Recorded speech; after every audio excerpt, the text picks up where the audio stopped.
The chieftain of the PDP and governor of Abia State, Ikpeazu, has stated that he was not surprised when his party lost to Peter Obi, Labour's party, in the presidential gubernatorial elections in the state.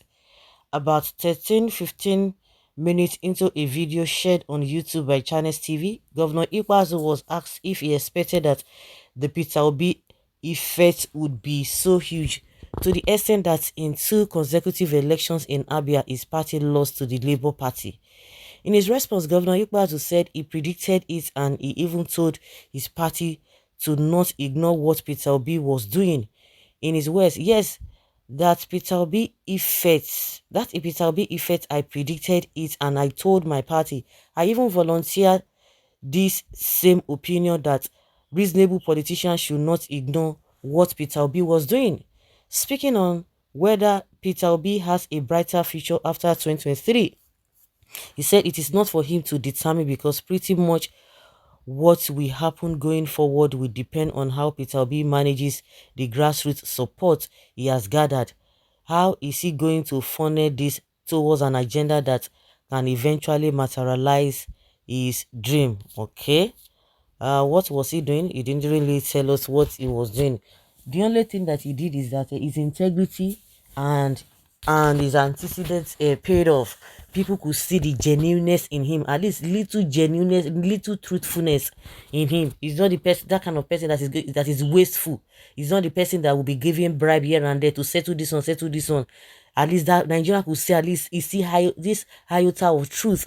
They could still see it in him, and thank God that the governor is saying the truth. Of course, Reno Mokri has come out to say, oh yes, he was part of the people who said Obi rigged Southeast election, but it's a different thing that the governor who is from that place is telling us. How can somebody who does not even have a one single position, both at a local and at state level, or not to take a federal level, to have, who is going to be helping him to do the rigging? And that was why you see that majority of all these politicians, when it came to the issue of the time of a gubernatorial election, they prepared that whatever it will take, they pressed the neck of the people that were supposed to vote for him. That was exactly what they did. And in Lagos, they boasted that they now know their lapses. And you see, they disgrace themselves. To them, they feel that, especially that Lagos, they disgrace themselves, thinking that they are bold. They are just cowards. I made bold to say it. They are cowards. If you could go through that route, that you want to prove something, and you are using thuggery and violence to make your statements, to make your threats go through. Oh, no, no, no, no, no. You can't be regarded as somebody who has what it takes. One day, monkey go to market, so go return. Ikpeazu is a failure. That is why Abia people rejected him, and he shouldn't run to Labour Party. Run to where for God forbid, obedience movement no wants fake people, but honest citizens. We move, and just exactly I'm saying, just if people can just get small fruits in you, not because of money. Who will be they give money?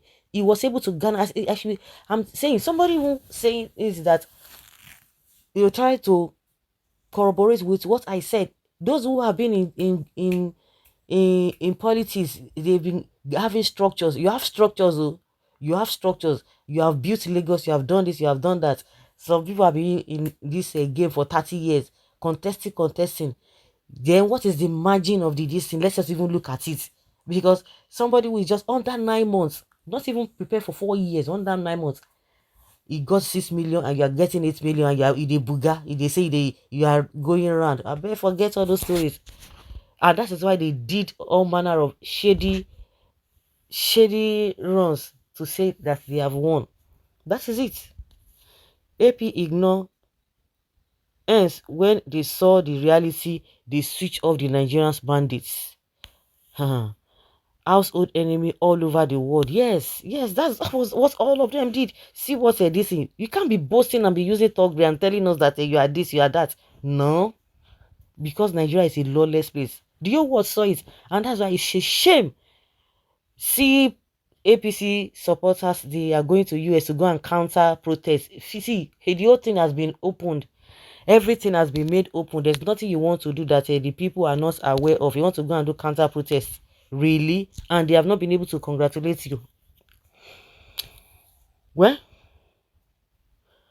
What is Obi doing that others have not done before? Abga started with 2 states. Where are they today? Obi will soon die politically. Okay, oh, your riggers will soon die. Yes, that's it. That's it.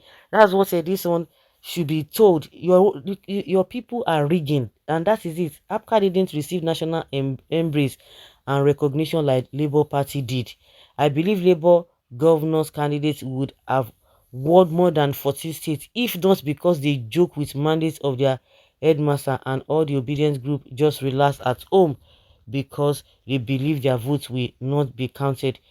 Yeah, that is another thing, but in most places they suppress them. Yeah. Obi also blew Wike out of the water. It resulted to rigging. That was the only difference. That's it. That is it. This is the reason the INEC chairman switch off the beavers machine. The surprise in grudging Jagaban, they never see anything. More surprise are still coming. Very objective and humble submission, decent gentleman conclusion, unlike Nnamani, who is still very bitter on Obi and Labour Party that he didn't continue for the fourth term as almighty senator. A new king, David has been chosen by God, no appeal. No, you told your G5 not PDP. Since it was simply ethnicity and religious drive, Obi movements couldn't have lost any state in Southeast. Honestly, I don't know why some of you guys that claim to be more educated are behaving like illiterate. They are illiterate. So some of all these Yoruba demons. Let's call them that what they are. They are not. That's to tell you, they are not educated anything. They are not educated. It's just to try to generalize, but we can see the stuff they make up. Majority of them, not all of them, majority of them, they are illiterate. You can see. If you cannot see things from holistic way, and you are trying to go in one direction, you are not exposed. You are not enlightened. So religious, now religious how is a pity. With the kind of people and the mindset of the people in this country is just a pity. So guys, that's what we see. Some people are saying, oh yeah, this governor, he said the truth. Like Nnamani that is going up and down. But I don't know what he's going to do. Maybe he needs to go to court and regain his mandate. If he can, good and fine for him. Wish him good luck. So guys, let's say your opinion and have your take on this. Thank you.